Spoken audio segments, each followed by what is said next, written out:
Good afternoon on this gorgeous fall day.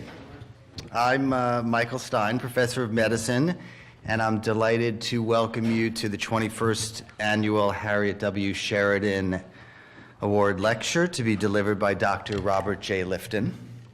First, a little background. Harriet Sheridan was a professor of English at Brown, a scholar of medieval literature, and a dean of the college.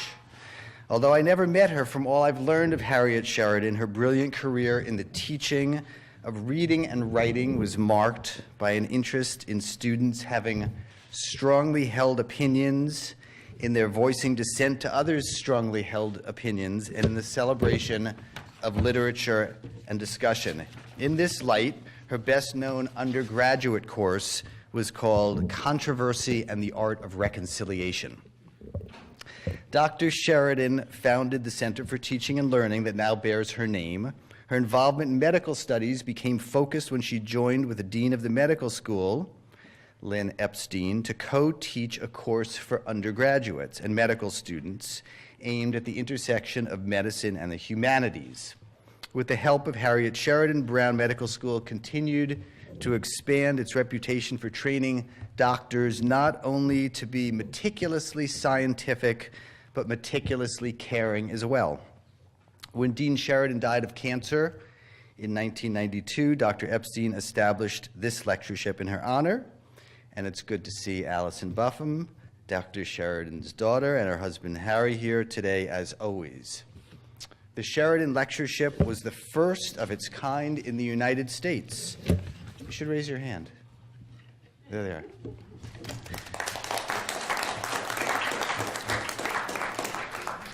It was the first of its kind in the United States, a forum for the interdisciplinary exploration of doctors, doctoring, illness, and health in literature of all forms. Over the years, the Sheridan speakers have included novelists, surgeons, memoirists, neurologists, and poets, authors with an interest in medical humanities. This year's lecturer, Robert J. Lifton, is a worthy and celebrated 21st. So let me say a few words about Dr. Lifton. Dr. Robert J. Lifton is an optimist, but then all writers are optimists. The writers I know often brood and complain, they get distressed and go quiet, they threaten to quit writing, but they are really only talking to themselves. You can't begin a project that will last for years without a belief that you will pull something off, that in the end you will complete what you started, that you will find a way to offer the world something of interest. I like to think of Dr. Lifton as particularly optimistic, or a special kind of optimist, a writer who reveals his optimism in protean ways. It might seem strange that I would so characterize a man who has chosen as his life's work an exploration of the dark side of human behavior in this way. After medical school and a psychiatric residency, Lifton served as a psychiatrist in the Air Force.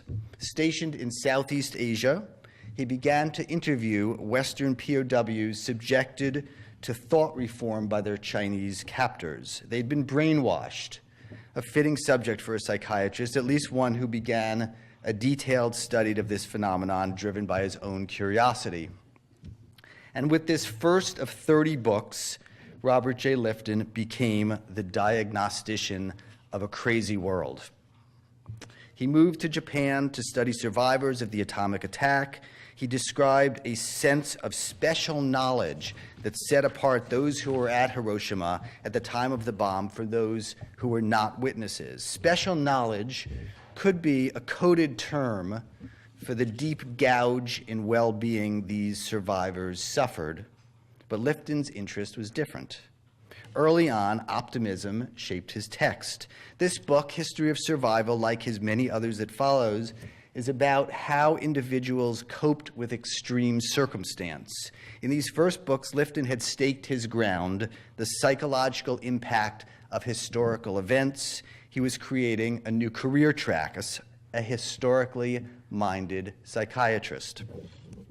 In his writing, Lifton, like a true mental health worker, is attentive to thoughts, feelings, and behaviors. His methodology is the interview, although not the standard clinical kind, but rather one lasting hours or days. Nor are his case studies your standard mental patients. Nazi doctors, the subjects of his next large project, were not patients at all. Lifton argues that the Nazis employed physicians in the extermination program. One didn't need physicians to kill Jews, after all, because their participation would lend an aura of science and expertise to this unprecedented form of social cure. His book is a sustained attempt to interpret the psychology of the Nazi executioners and the process of socialization whereby ordinary doctors became killers who were doing away with life unworthy of life. He doesn't only report as a doctor or a journalist might. Dr. Lifton offers a theoretical model of genocide that has been applied to Armenia and Cambodia and Rwanda. Now, a man who studies genocide must be an optimist in at least this way. He can endure human horror. Lifton probes the psychology of evil, but optimistically, in search of a better self and how identity transformation occurs in the face of personal uncertainty and unmanageable historical forces. Lifton's enduring interest is in what I would call the self-event connection, how we take in and change or don't change in response to events that are changing the world around us. He wants to explain the relationship of omnipotence to vulnerability. He wants to understand how, even outside of historical storms, we lead a double life, afraid of death that arrives as fire bombs or drone strikes or global warming, but able to ignore it to establish a routine and live a life. He does not want us to go numb, and his books have a special meaning to doctors who, by the nature of our work, are at risk for their own form of psychic numbing, that is, in developing a diminished capacity or inclination to feel. Now, do you go into this line of work as an optimist, or does the study of costly events force any streak of optimism you have in you to the surface? My reading is that Dr. Lifton has always been appreciative of life at its best without ever wholly putting aside the possibility of life at its worst. As a psychiatrist, Dr. Lifton knows people are not simple. He sees the good in them. His message is optimistic, for it revolves around resilience, how one grows from personal pain. Resilience has within it always a core of optimism. He is optimistic as a writer and as an observer, and by disposition, finally, he is optimistic in the old-fashioned intellectual way. He believes that a scholar can be interested in everything. He can read everything. His books are filled with poetry and scenes from short stories and snippets of philosophy and psychoanalytic musings and art. He was hyperlinked before that word even existed. No domain is off limits. To read his books is to catch the spirit of continuous self-exploration. He does a form of translational research, not in the newest NIH version of translational research, that of taking our understanding of genes and molecular mechanism into the clinical realm, but a different form, translating scholarship into activism. Just as survivors seek deeper meaning in their lives, Lifton has brought his knowledge and experience to the larger world by taking stands. He gets politically involved in things that matter to him. He was an early and loud critic of the Vietnam War and more recently drone strikes. His lifelong passions include disarmament and social justice. His enemy is totalism, any religious or political system or regime which seeks an end to independent thought. Writer, doctor, activist, researcher, Robert J. Lifton is restless, a source of hope, a public figure. Some lives are admirable, some work is admirable. When a person and his work are both admirable, one can't help but be optimistic. Let me introduce to you my dear friend, Robert J. Lifton.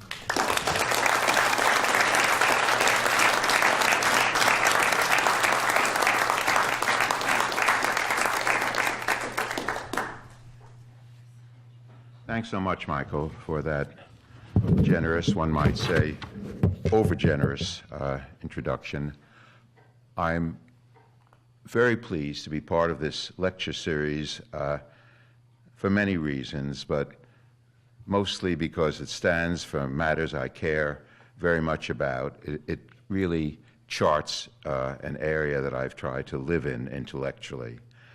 I'm grateful to Michael Stein and others here at Brown for every form of hospitality, also to Donna Arruda for her thoughtful help with arrangements.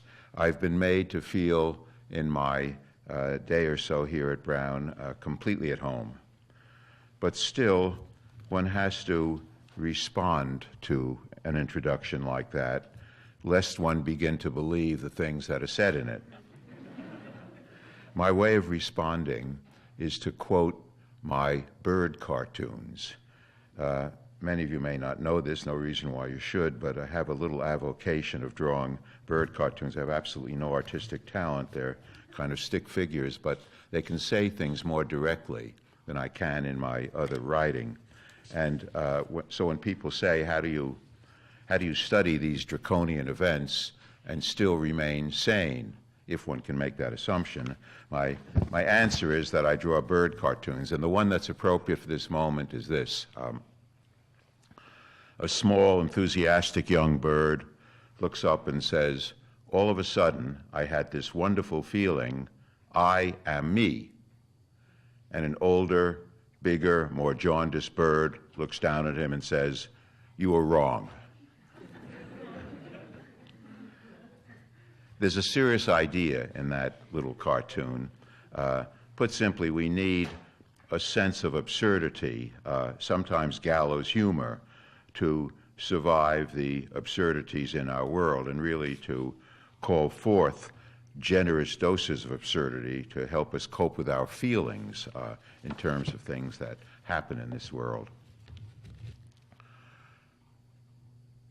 I gave as my title, Researcher's Witness, and I want to say a word about that because it relates also to the inevitable, I think, necessity of relating scholarship to activism. When we do any kind of medical work, we know that we want to learn as much as we can to help our patients. We do research, we want to focus on knowledge that we can gain and be rigorous in our research methods so that what we find has some reliability. But there's another dimension to research, and perhaps to medical work in general, a dimension that we can call witness or bearing witness. And I say this as a secular person who's done research in what we call extreme situations involving collective struggles of extraordinary pressures or threats, struggles involving life and death on a considerable scale. And one has to note in doing this work that something significant is happening beyond one's immediate psychological findings of how people behave. So an atomic bomb was dropped in the center of a Japanese city, or German doctors trained to heal were involved in killing on a large scale. This kind of witness takes in an event or series of events that take place at a particular moment in a particular place in history, and then in some way one reconstructs and recreates them, tells their story, gives them a narrative. That's what witness is. And I have tried to do this in connection with Chinese thought reform or brainwashing, which I studied in Hong Kong in the mid-50s, the atomic bomb and its effects in Hiroshima in 1962, the Vietnam War experience with veterans I interviewed and worked with in the early 70s, and then Nazi doctors' reversal of healing and killing, which I studied in Germany and elsewhere in the late 70s and early 80s. And since then, I've tried to apply things that I've learned from those studies in more recent events, such as the psychology of drones and the nature of our response to climate change with reference to nuclear threat and a comparison of those two. Now, when one accrues research findings or data, at a certain place, a certain time in history, one gives it a narrative that comes partly from oneself. One is in that narrative in a significant way, so that one's own passions, one's own life is involved in the narrative one provides. We think of medical ethics, and rightly so, as involving responsibility to patients, taking measures that help and not harm them, and also providing at least a prevailing level of medical practice. But there's an ethics also in terms of where we hang out our shingle, where and how we choose to do medical work, whether it's a form of medical treatment or research, what we're doing in relation to patients or others in connection with medical work. We make that decision often without thinking about it, and yet it may be one of the most important decisions we make. And we all too readily assume, I believe, that because we're members of a healing profession, whatever we do is inherently good. That's not necessarily the case. The morality of our work has much to do with what we're part of, where we find ourselves in some particular group or institution, or working from unspoken ideas as part of a subculture with its own mores, which may be hidden. So research and medical work in general are no less an ethical enterprise than an intellectual one, and to acknowledge the moral dimension, we often take a public stand about it. Moral issues become involved, and that may clarify or strengthen our overall work. So I'm suggesting that there's much to be said for activism in association with scholarship. There's a great misconception about scholarship and social activism, an assumption that they may be antagonists because scholarship should be pure and free of moral passion. But I believe the opposite is true. Scholarship can be enriched and energized by relevant activism, and activism informed and deepened by rigorous scholarship. I'm going to say something about how I came to do the work that I've been doing, and some of my early struggles when I was trying to develop a sense of who I was and what I wanted to do as a physician and a psychiatrist. In my recent memoir, I talk about a moment in April of 1954 when I was 28 years old, and I embarked on a long walk through the streets of Kowloon, which is a crowded section of Hong Kong, walked around endlessly trying to make a decision. I'd been living in Hong Kong with my wife for 3 months, doing interviews that I found increasingly fascinating with Westerners, that is, Europeans and Americans who had been in Chinese prisons, and Chinese students and intellectuals at their universities or special centers, all of whom had been subjected to what was known as thought reform. The Chinese communists seeking to bring the beliefs and worldviews of people subjected to this process into accord with those of the triumphant communist regime. My decision that needed to be made was whether or not we could stay in Hong Kong because I was there alone in terms of intellectual connection, had just been released from 2 years in the Air Force, was fascinated with what I was doing, but also felt it was necessary for me to get back home to the business of my career, do what one was supposed to do in those days, have one's psychoanalytic training, open a practice, and embark upon a psychiatric career as understood. I came back to the hotel room, announced to my wife, we can't stay here. We were also running out of money, and I was getting nervous. So I said, we'll just have to return. But the next morning, I found myself writing up a research application to stay on in Hong Kong and continue the work. It was a strange contradiction. I realize now that at the time, I wanted very strongly to stay because I was deeply involved in work I was doing, but I couldn't see myself as somebody who should or could stay. It seemed to be a transgression.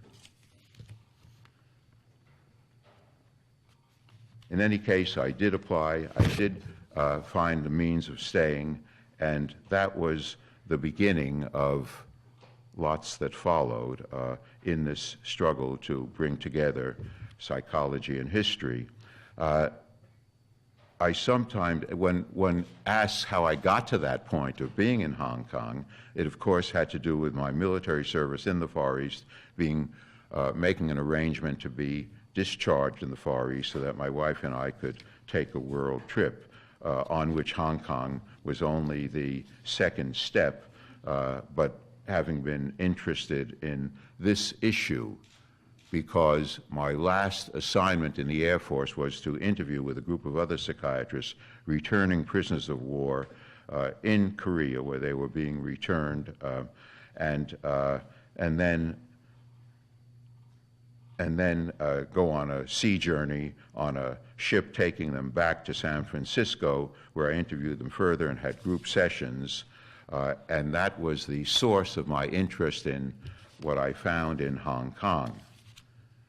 I sometimes say that the military liberated me from a conventional life, and I've never shown it much gratitude.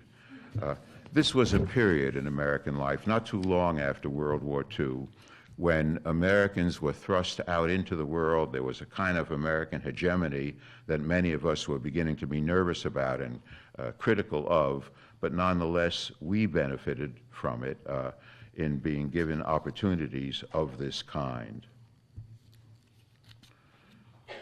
When these POWs had returned, they were confused, and people were confused about their confusion. They had what was called a 1,000-mile stare, a kind of dissociation. Some of them mouthed Chinese communist phrases. They were edgy, and they were in an uncomfortable situation in returning to the military. When I immersed myself in the Hong Kong interviews, I realized that the POWs had been subjected to an export version of Chinese thought reform, which they applied much more intensely in China, on the mainland, to both Westerners who had been imprisoned and accused of being spies, and Chinese who were considered in some way insufficiently in tune with the new regime. There were two aspects to thought reform that fascinated me. One was the process of coercive change. Can you change people coercively? Does it last? How does that relate to psychotherapy, which we attempt to make the opposite of a coercive form of change? These were questions at the heart of my profession. There was another dimension, the historical dimension. This process of thought reform was applied in the early and mid-50s all over China, in prisons, in special centers, in universities, in neighborhood groups, everywhere in China, so that literally millions of people were subjected to this everywhere. And one of the observers called this one of the most spectacular events in human history. I was interested in that unique application of pressures that ran deep into the psyche on so extraordinary a scale. Well, I can't tell you all about it now, but I can say that it had some impressive dimensions, including extracting false confessions from prisoners, from Westerners in prison, and sometimes they could believe in their false confession. That's a useful observation because we see much talk about justification of torture on the part of the United States at times, with the claim that information can be obtained in that way alone. What one finds is that such information tends to be unreliable. because the main objective of somebody subjected to torture of various kinds is to end the pain and satisfy the interrogator, hence the false confessions and the process going deeper into the belief in false confessions. For the most part, thought reform in Westerners caused deep confusion. A small percentage who were alienated by it, some who were almost converted by it, but Westerners went back to environments of a non-communist nature and gradually reconnected with those environments. In China, it was different. The outcome has much to do with the context in which one finds oneself after the process. And there was one useful finding in all this, what I call the limitations of this kind of pressure or thought control, the hostility of suffocation, resentment on the part of people who were over-reformed. The Chinese got into the ironic situation of over-reforming because theirs was a religious-like movement. They couldn't stop reforming, and that caused resentments and what I call the law of diminishing conversions. In any case, the thought reform process, interestingly enough, is now much less used, that nobody would take it seriously in its exhortative element, but only in its punitive side. I personally could develop a method for doing this. It was a modified depth psychological interview that I've been taught in my psychiatric residency, modified in the direction of dialogue. And that became my method all through my work, along with a great deal of reading and study and consulting with people about Chinese culture, reading about Chinese history, and especially 20th century Chinese history and protest movements during that time. And I called this a mosaic approach. At the center was the interview, surrounded by the mosaic of information, which could enable one to better understand what one learned in that interview. I would emphasize that research is a considerable form of education. You know, we have our systematic studies in undergraduate and medical school work, but there's nothing like what the knowledge that one gains from struggling to understand a process that one is studying, that one has to learn about in order to understand what one is doing. And this takes one beyond earlier pedagogical information, and it may be the strongest form of motivation for anyone concerned with new knowledge.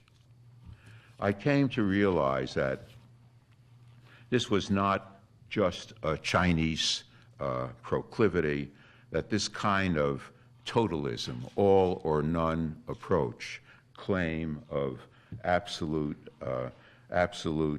truth and absolute virtue, was a human potential and a temptation.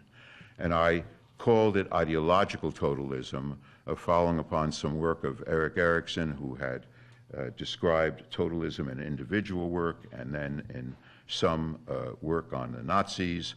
And it had certain characteristics that I could discover and list, and I won't go into them, but they always included as much control of the environment, milieu control, as could be achieved. And the danger was the element of what I call dispensing of existence, the claim that some people who lack the desired convictions have no right to exist, and only those who pass muster in that way have that right.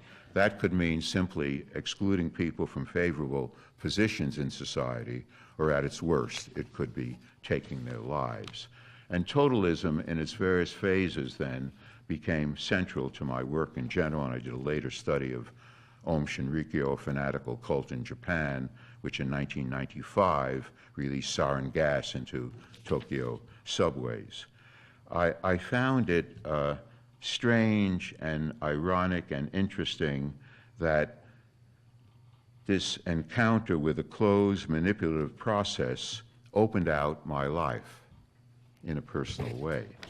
So the importance of thought reform to me then was an evolution of an identity of a psychiatrist out in the world who can do this kind of work, who can embark upon this kind of effort to combine psychology and history.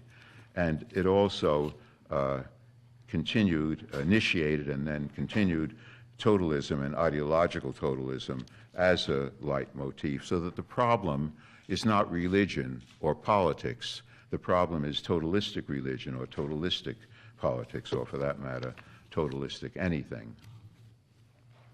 I'll say a word about mentorship because that becomes important, I think, and maybe it's not thought about sufficiently now.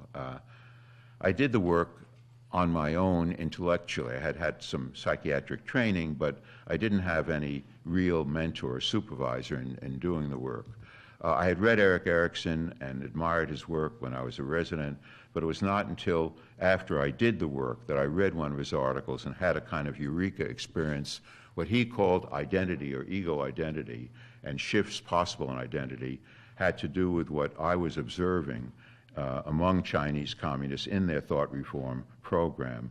They were seeking to coercively change people's identity from the Confucian filial son or daughter to the contemporary filial communist. They had varying success, but that was the struggle that they were involved in and embarked in, and his work gave me a deeper perspective on what I was doing. And it also put the work in touch with a larger tradition, and a mentor can do all of that. Erikson really showed me that one can bring psychoanalysis and psychiatry into history, and that was crucial for me. And he also, in his own life, demonstrated something that I was struggling with, the duality of feeling towards psychoanalysis, seeing it on the one hand as a great intellectual movement of the late 19th and 20th centuries, and on the other hand, having become itself rigid and closed, at times totalistic, so that open study of history in this way could result in negating the very history one was seeking to study in favor of simplistic psychoanalytic concepts. Erikson changed all that in psychoanalysis, and that was a crucial part of his mentorship for me. I also learned in that work that the work of the follower has profound importance for the mentor. He was enormously interested in my work on thought reform, partly because it related to a study he was doing of Martin Luther in 16th century training for the Catholic seminary, and in that work he found thematic associations with what I was finding in Chinese thought reform, and that led to what came to be a lifelong dialogue between us. One doesn't necessarily have a single mentor. David Reisman, the extraordinary Chicago and then Harvard sociologist, was another mentor who had unlimited knowledge of American society, and I learned more with him on long walks through Fresh Pond Park in Cambridge than one could learn in a year of study of American society. And he also conveyed in his manner ways of being an American intellectual, applying one's knowledge to larger issues. And I had a third mentor whom I never met, the great mid-century French writer Albert Camus, whose book, The Rebel, was a revelation to me in the middle of this work. It's a brilliant and even lyrical critique of totalism. At the same time as Camus took a stand in terms of the name of his protagonist, the rebel, a stand against, or a stand that always was critical of the status quo. There was a temptation then in American life to become simply an anti-communist intellectual, as though that solved everything. Camus showed how one could be anti-communist, anti-totalist, that is, and at the same time a critical and rebellious intellectual. So mentorship allows one to immerse oneself in existing knowledge and have an invitation to, in some way, take steps beyond it. Mentors' ideas provide a standard or a baseline from which one moves, and there's then the interesting tension always involved in mentorship between accepting the ideas of the mentor and moving beyond those ideas into one's own areas, a tension that both become aware of. And in our time, mentorship, like everything else, may be multiple, or in the language I've used that Michael Stein mentioned, protean, many-sided, can be also sporadic and geographically dispersed. You can have mentors in different places and at different times. I want to say something about two studies that became extremely important to me, the one in Hiroshima and the one of Nazi doctors, mostly in Germany. One important question for me was how I got to Hiroshima, and there, just to put it simply, one assumes often that one takes up a study, learns something from it, and develops a moral position in relation to it. I think it's often the opposite, in which it's one's moral or ethical concerns that take one to a certain kind of study, and then one deepens all of that in the research or knowledge that one finds or seeks. And I got to Hiroshima having been in Japan for 2 years before that doing a psychological study of young Japanese, because in the Reisman circle, in that mentorship with David Reisman, he was enormously, and some others around him, involved in nuclear weapons, politically opposed to them quite passionately, but also intellectually opposed, determined to use his knowledge to uncover what they were doing to American society. And that was a time of the formation of what we now call the national security state, based on nuclear weapons. So I learned that one could take one's professional knowledge and bring it to bear on central issues, not just in an immediate political way, but in a scholarly way as well. In any case, I could stay in Hiroshima without conflict. It was 8 years later, I had a method. I had some achievements and some confidence in at least doing that, but that doesn't mean it was without difficulty, because after talking to many people in Hiroshima about the atomic bomb, when I did my first actual interviews with victims and survivors, it was quite different. In the first interview, I spoke to somebody who had been 13 years old when he experienced the bomb. His mother had rescued him from the debris.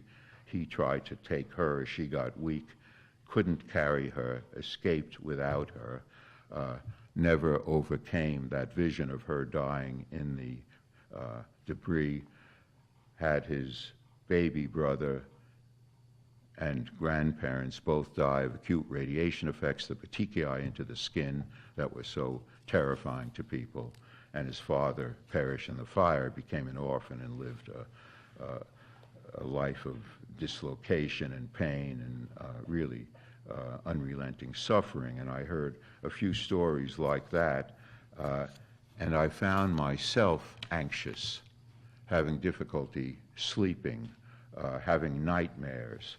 And I began to think that it would be impossible to stay and do the study. I knew it was important, but I really wondered whether I would be able to do it. I was struggling under duress to hold on to my research function. But then a few days later, I found that I could begin to feel myself changing. I could listen to people, try to understand with the significance of what they were saying and feeling, and go on with the study.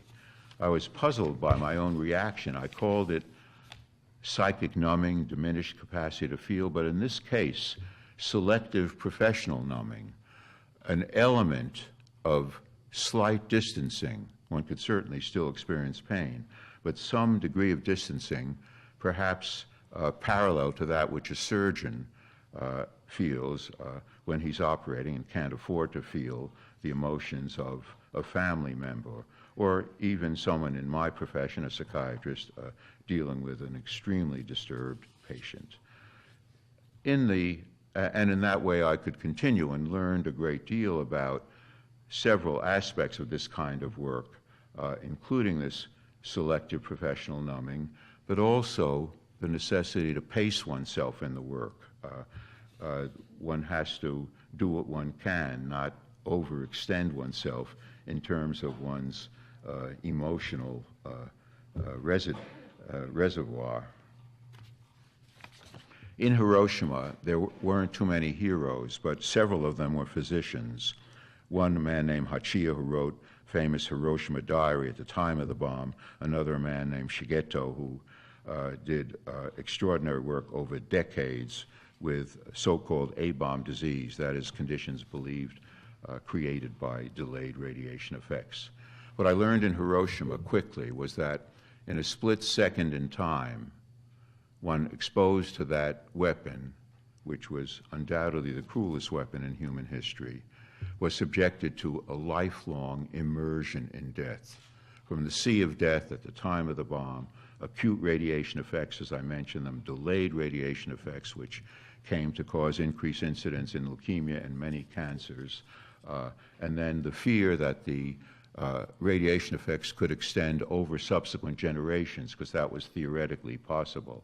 The identity of the so-called hibakusha, meaning explosion-affected person, which was, in those days, death-dominated. I also learned about survivors and their quest for meaning, central to all survivor experience, and I thought a lot about human beings as meaning-hungry creatures, and survivors in Hiroshima could recover, show some resilience, try to marry and have children and affirm life, but also could do that in a more political sense of becoming witnesses, telling their tale, traveling around the world, as many have, and in that sense benefiting the world in that warning about what they had been through, while at the same benefiting themselves by giving meaning through this witness to an otherwise unmanageable experience. And I, in that sense, was a witness to their witness. I'll mention just a part of one interview because it said so much in terms of what affected me later on. I interviewed one man who had experienced the bomb on the outskirts of the city, could look down from a hill into the city, and he said this to me. He said, "I climbed over Hijiyama Hill and looked down. I saw that Hiroshima had disappeared. Of course, I saw many dreadful scenes, but that experience, looking down and finding nothing left of Hiroshima, was so shocking that I simply couldn't express what I felt. I saw a few buildings in the distance, but Hiroshima didn't exist. That was mainly what I saw. Hiroshima just didn't exist."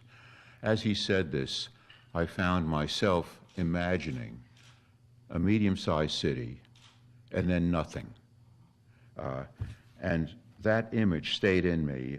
I spoke of it as one plane, one bomb, one city. And that was a small weapon by current standards. It was interesting that this man advocated as a form of commemoration that the whole area around the hypocenter be cleared out and nothing be put there. As he said, the atomic bomb is a story of everything becoming nothing, and that's what should be commemorated. It's often been pointed out that there were more people killed in a long night of American strategic bombing of Tokyo in March of 1945 than were killed in Hiroshima.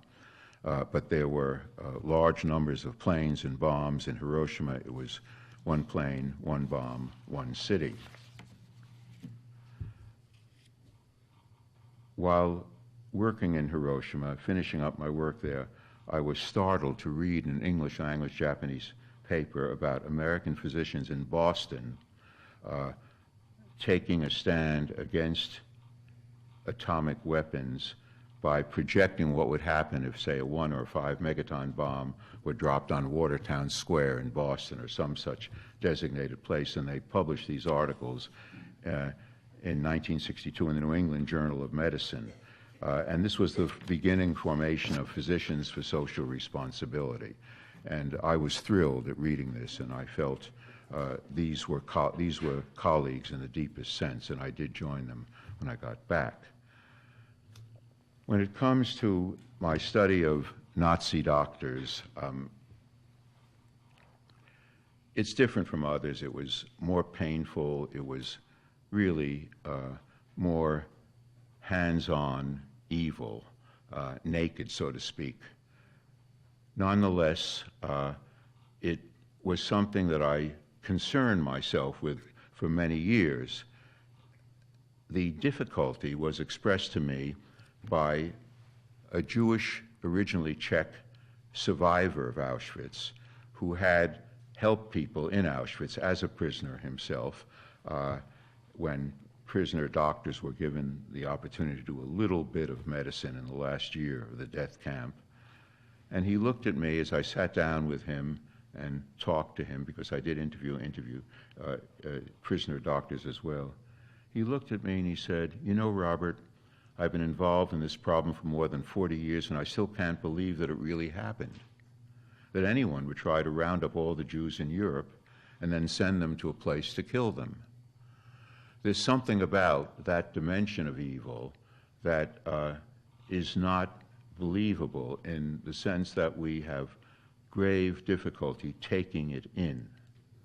And of course, that helps the Holocaust deniers who have their own agenda, often a fascist or neo-fascist agenda.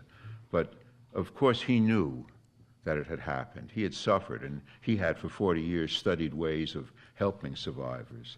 I knew it had happened also, but there are moments when one, after whatever exposure one has had, doubts that such a thing can really take place. I work not so much on the more talked about behavior of Nazi doctors, the notorious experiments they did on living patients and with lethal results in some cases, but rather their role in the killing function and in the reversal of healing and killing. And it is of, I think, some significance, particularly to physicians and to scientists, that the Nazis saw their whole mission as what I called a biomedical one. That is, Hitler wrote in Mein Kampf that the Nordic race had once been strong and thriving, had been infected by admixture with inferior races such as the Jewish race, that the Nordic race was the only culture creating race. The other races could sustain but not create culture. The, quotes, Jewish race was a destroyer of culture. So something had to be done about the Jews and the, quotes, Jewish race in order to render the Nordic race again strong, in order to cure the Nordic race. The Jews had to be dealt with. One could say that everything the Nazis did, including their war-making, had the trappings of a biological or biomedical vision in which the genes had to be purified to help the world. And one doctor whom I interviewed said to me, "I joined the Nazi Party the day after I heard a leading Nazi, it was Rudolf Hess, who said, 'National Socialism is nothing but applied biology.'" Some could believe in this extreme view. Not all Nazi doctors by any means. The vanguard could believe in this extreme ideology. The rank and file of Nazi doctors, like the rank and file of Nazis, were socialized to evil. They became part of a group and a dominant theme and ethos which they adapted to, and in that sense were corruptible.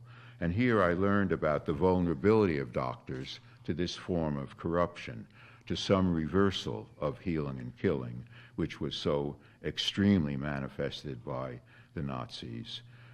Look at the Soviet psychiatrists. diagnosing dissidents as mentally ill, incarcerating them in hospitals. Japanese doctors performed vivisection during World War II on American and other prisoners. They even rivaled the Nazis. There were South African doctors during apartheid who falsified medical reports on blacks tortured or killed in prison. There were the notorious Tuskegee syphilis experiments from 1932 to 1972 by American doctors, adult blacks who were allowed to be observed untreated over that time. And then there were American doctors performing unethical, sometimes lethal experiments with drugs during the Cold War in their fascination with, quotes, brainwashing or mind control. So we doctors have a shamanistic legacy, and the shaman, you know, could go either way. He could kill or he could heal. And even in Greek origins of medicine, we forget that Asclepius, who's a great hero of ours, he apparently took one fluid from the Gorgon, the monster that killed, or another fluid that healed. There seems to be a mythic recognition that doctors can indeed go either way. And Nazi doctors would undergo what I call doubling, forming a functional second self, so that doctors who did selections at Auschwitz, which they'd select people from the trains, put most of them to the gas chamber, Jews arriving, and select people in the camps, and oversee the function of the gas chamber so that they or their assistants would pronounce people dead, took overall charge of the killing process in Auschwitz. Those same doctors could do that 6 days a week, then go back from Poland to Germany for a weekend or for a leave, R&R in their terms, and where they would then be ordinary fathers and husbands. Perhaps, as some of them described this to me, it was not a perfect blend, but they could maintain those two separate functional selves sufficiently to go on doing what they did, and in that way, doubling is a form of dissociation, as is numbing, and these various forms of dissociation are part of the human repertoire that enable people to adapt to evil. It becomes a means of performing evil while still keeping an aspect of one's prior self.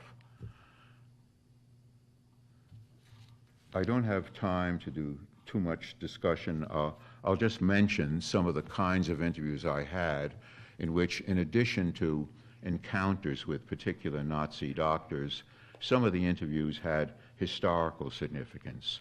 One was with a psychiatrist, a neuropsychiatrist, who treated what he called killer troops, Einsatzgruppen, who notoriously were responsible for the murder of 1.5 million Jews in Eastern Europe by direct killing. They just lined them up and shot them with automatic weapons. And he told me that 20% or so of the soldiers so assigned would have psychological problems. Maybe half of those would have terrible moral compunctions. The others would just think it was a terrible job. But this was the kind of report that Himmler received from his generals that led him to work harder on getting the gas chambers ready as a method that was easier for the killers to sustain. And that was the case. They struggled with it, and some had conflicts in Auschwitz, but they could eventually do what they did. And that, of course, had that kind of historical significance. I also interviewed an elderly Nazi doctor who, toward the end of the second interview, broke down in tears. And I was surprised. He'd been fairly articulate, hadn't shown anything like this. And for about 30 seconds, there were just these sobs. What had happened, the reason, putting it briefly, was that he had been a distinguished university doctor, had become involved with experiments tangentially, had been convicted and imprisoned by an international court, and he wanted to recover his good name. He even asked me whether I would invite him to Yale, where I then taught so that he could give a lecture and be respected. And of course, I didn't agree to his request. But at this second interview, he realized he would never clear his name, and more than that, his rationale of having helped the Nazis became unconvincing even to himself. So he broke down and wept, and then the question is, what did I do? Ordinarily, you know, when you're in psychiatric work and someone weeps, you bring out the Kleenex or say something reassuring. But in this case, I at first wondered why he did, then I understood why he did.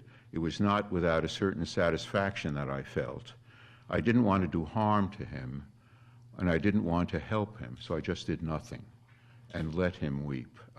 And this had to do also with my research protocol. It's of ironic but interest, but appropriate, that when I embarked on the research with Nazi doctors, I had to work it out with the Yale Committee on Research with Human Subjects, and of course promise informed consent to people I interviewed, and also that I would do them no harm during the interviews. And I felt responsible to that protocol, even though ironically it was these same Nazi doctors who, through the Nuremberg medical trials, made it necessary to create these protocols. Well,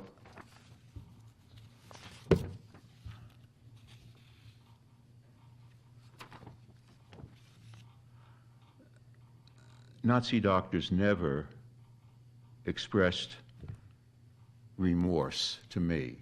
And as I discussed it with colleagues who had worked on some of these issues in Germany, German colleagues, one could say that they could not take in the dimension of evil they had been associated with, and in some ways tried to see themselves as victims of a movement, or of the Russians who later came in. They had, the ones that I saw, mostly a certain measure of psychic numbing or distancing, spoke about some details of what went on and even what they did, but as if they were a third person, looking at that man together with me from a distance, another form of dissociation, as they tried to pass themselves off as a conservative burgher who at that time got caught in a difficult situation and tried to behave well. Of course, they knew that I wasn't accepting that version of themselves, but they revealed a great deal of useful information to me in the process.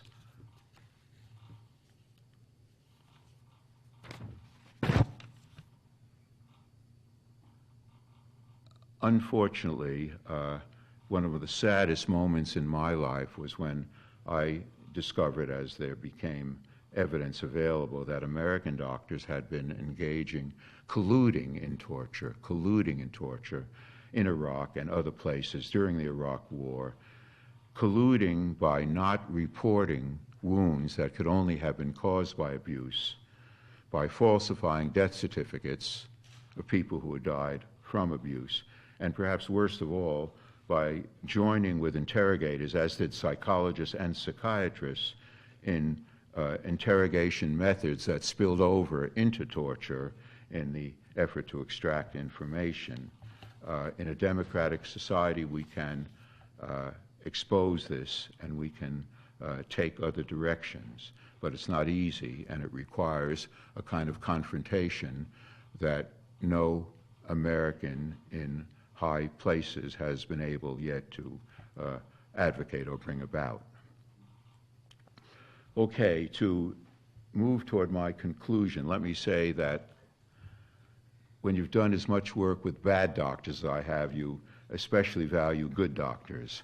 And I have a very simple definition of a good doctor, one who is consistently a healer. It turns out that there were true healers in Auschwitz, not among the Nazi doctors, but one found them among the prisoner physicians, as I've suggested. They were mostly Jewish, but some were Polish, non-Jews, or non-Jewish German political prisoners. And it was a very different atmosphere when I interviewed people in these groups, because I felt myself in a kind of colleagueship in uncovering what had happened in Auschwitz. It was interesting that Nazi doctors tried to befriend prisoner doctors and talk to them about medical issues or medical articles, because it was a way of trying to sustain their own sense of themselves as physicians when all they were doing in Auschwitz was killing. But of course, it was a very uneven, unequal relationship, and physicians had to be wary in the extreme. The most poignant and painful problem for inmate physicians was when a Nazi physician said, "I'm going to select 20 people from your medical block tomorrow morning." That means 20 people selected for the gas chamber from the little medical block where inmate doctors were trying to keep a few people alive. If they cooperated with them, that would be cooperating in Nazi killing. If they didn't cooperate, the Nazi doctor might choose people who had a chance to live rather than those who had no chance whatsoever to live, as could be apparent. So there could be a triage component to it, and they try to consult with each other to, in some way, do as best they could. There are some situations that are themselves evil, and there's no good solution. I realized that my interviewing inmate doctors, which I originally did for the conscious purpose of their observations on Nazi doctors, especially in Auschwitz, but I also realized later that I interviewed them for a kind of spiritual support and interaction. And of course, I identified with them. They were rather like me, maybe 10 years older, but middle-class, Jewish, reasonably well-educated people who went through medical school. And I knew that if it weren't for an active history in which my grandparents elected or were able to emigrate and come to this country, instead of staying there as theirs did, I could have been on the other end of the interview or worse. There's another group of doctors that I put strongly and proudly in the realm of good doctors.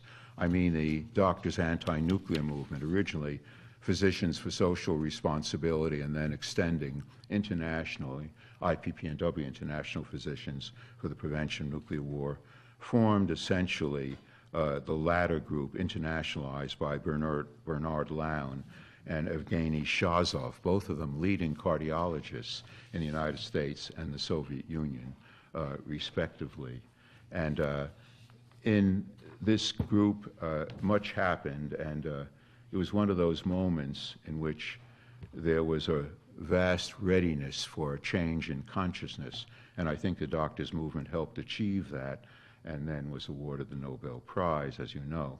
There was a toast that we would make at every meeting, and we would meet in Helsinki or in London or Boston or places all over the world, and we would do what we did in the national movement, tell what would happen when a bomb of a certain strength would fall on the city in which we were having our conference. A toast would be made at every such meeting, and it could be made either by an American doctor or by a Soviet doctor. It was the same toast. And the toast was, "I drink to the survival of each of you, of your leaders, and of all of your countrymen, because if you survive, we survive, and if you die, we die." So, you know, it's not a joyous toast, but it has the essence of universality, the essence of what the doctors' movement was about. There was a dramatic moment at the press conference when the Peace Prize was received by the two leading American and Soviet doctors. A Soviet journalist had an acute episode of cardiac arrest, and the cardiologists from both countries rushed to him, took care of him, saved his life, making use of a device that had actually been invented by Lown for this kind of situation. And Lown called it a strange parable of IPPNW itself, meaning a kind of a dangerous world that could be moribund, where one steps in to try to do something about it. Let me close by saying that this kind of collective expression of medical healing, which we see in IPPNW, PSR, also in Physicians for Human Rights, very active now in exposing torture all over the world and suffering of civilians. Doctors have an important part to play in this, all the more so as we improve, indeed revolutionize, our technology of killing. And I believe that each of us who becomes a doctor has some small corner of idealism in relation to healing, however it may be blurred and seemingly eliminated by our susceptibility to the pressures and contradictions of our medical system, and there are plenty of them. None of us comes out completely pure, but as individuals and as groups, we can commit ourselves to still unfolding ethical possibilities. There are more collective ethical possibilities on the part of physicians that are developing even as we continue in this kind of dialogue. Sometimes fictional characters can say these things best, so I'll conclude with the words of Dr. Rieu, who's a character created by Alfred Camus in his great novel, The Plague. Rieu had there was a plague in a North African city. It was a representation of evil in Camus' work. Rieu had tended his patients faithfully through a terrible plague epidemic and turned out to be the narrator of the volume. And he reveals himself as the epidemic subsides, and as Camus puts it, Dr. Rieu resolved to compile this chronicle to bear witness in favor of those plague-stricken people. He knew that the tale he had to tell could not be one of final victory, but only the record of what had to be done, and what assuredly would have to be done again in the never-ending fight against terror, by all who, while unable to be saints, strive their utmost to be healers. Thank you.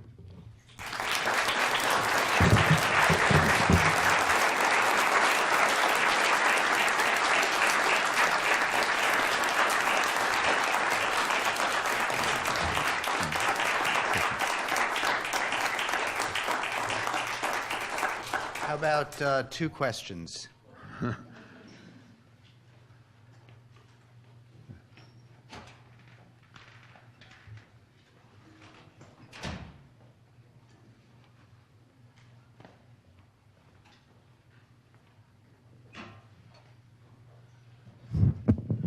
I wonder if you know the film La Combe-Lucien, French film about a German boy in World War II who wants to join the French resistance, but he's not allowed to because he's thought to be unreliable.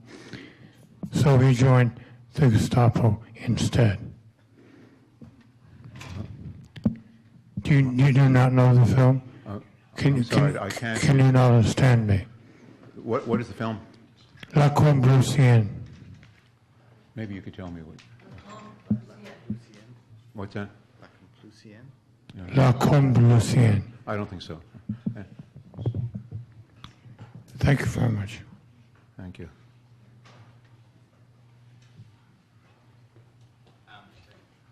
Or just speak loud. I'm very curious, this is perhaps tangential to your work, but I'm very curious about trauma writing, and specifically the work of survivors of the sarin gas attack, which you mentioned earlier. And so I was curious if you had any thoughts on whether writing about personal trauma can have therapeutic effects or be psychologically beneficial for the author or even the readers. The question is whether writing Can writing about trauma be beneficial to the person? traumatized. About personal Yeah. trauma.